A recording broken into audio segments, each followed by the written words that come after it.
Chairman. I am here representing a state that is 12% of the nation's population. We're bigger than 21 small states and the District of Columbia put together. Our GDP is bigger than the 25 smallest states combined. We've got over 1,500 bridges, 14,000 miles of highway in need of repair. Our drinking water requirements require $51 billion in additional funding. And White House figures say that 3,127,000 Californians are rent burdened. We are going to have real future problems due to our size. I think this is a very good bill. I'm really proud of the administration for putting it forward. Of course, I'm a former mayor, and infrastructure is extraordinarily important. But my question is, how are you going to make sure that the money this Congress provides in this bill is going to go where it's really needed?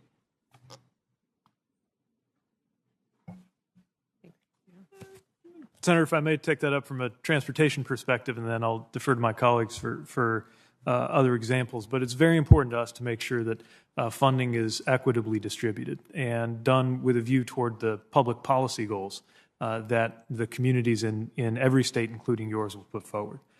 We have a focus on sustainability and equity, and we know that communities in every part of the country can put forward a compelling case for funding, and look forward to being better able to meet that need should the American Jobs Plan give us the tools to do it. Okay, I know it's a hard question for you to answer, but it's also a critical one. It's my understanding that the infrastructure plan would include $213 billion, excuse me, to address the shortage of affordable housing. Does the administration's infrastructure proposal include resources for emergency shelters and transitional housing in order to meet the needs of families currently experiencing homelessness?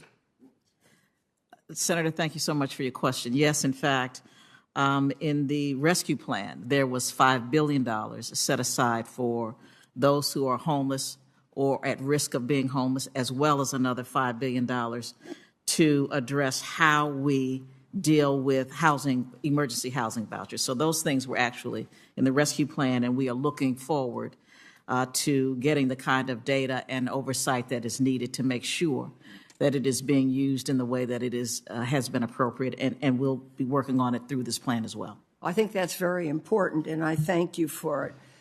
Do you include resources for emergency shelters and transitional housing in order to meet the needs of individuals and families who are currently homeless?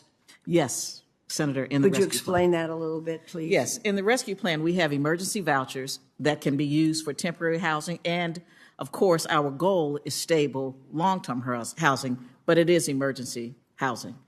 As well as one of the things I can say about California that is going so very well, in places like Los Angeles, they have actually gone about purchasing hotels and motels and using them, even the ones they haven't purchased, to take people off the streets and to get them into at least temporary, but in some instances, permanent housing.